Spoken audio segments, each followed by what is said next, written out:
पीले दांत वाली बहू। रंजना कभी ब्रश नहीं करती थी। उसे कितनी बार उसके माँ बाप ने डांटा, लेकिन उसका कोई असर उस पर होता ही नहीं था, जिस कारण से उसके दांत पीले पीले हो जाते हैं। शादी के बाद। अरे बहू, वैसे तो तुझ में कोई कमी नहीं है, पर तेरे दांत इतने पीले कैसे हैं बेटा? कैसे मतलब? कोई सर्जरी थोड़ी ना कराई है। वो तो क्या नाम, मैं ब्रश नहीं करती थी तो पीले हो गए। अब क्या करूं?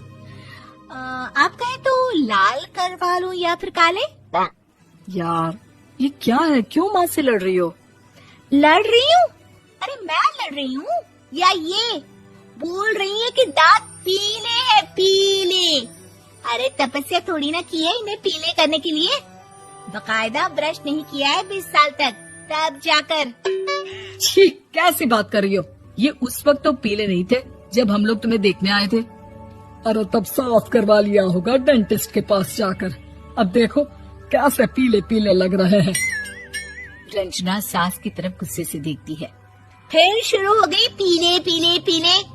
अरे पीले तो तब भी थे जब मेरे हाथ का रसगुल्ला उड़ा उड़ा कर खा रही थी और बोल रही थी, लड़की नहीं गुणों का खजाना दे रहे भाई साहब आप। खैर, अब वो लोग करते भी तो क्या करते, पीले दांत वाली बहू पल्ले पड़ी थी तो झेलना तो था ही। एक दिन कीर्तन में रंजना गाना गा रही थी। अरे कमला बहन, माँ का द्वार है, यहाँ तो सब शुद्ध होकर आते हैं, फिर अपनी बहू को ब्रश भी नहीं करवाती तुम। दूर से पीले पीले दांत भक्ति में बाधा उत्पन्न कर रहा है। अरे कोई 2 साल के बच्ची थोड़ी ना लेकर आई हूँ मैं बहू बनाकर।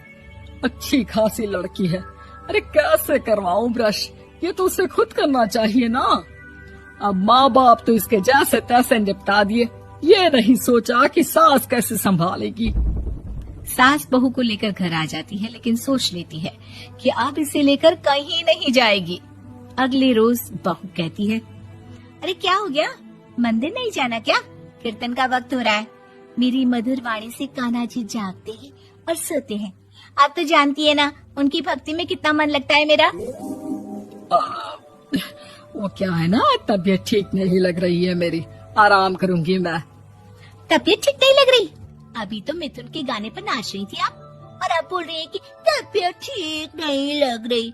अरे भक्ति में मन लगा लो सासू माँ, ऊपर जाना है, क्या मुंह दिखाओगी आप? हाँ, सास को बहू की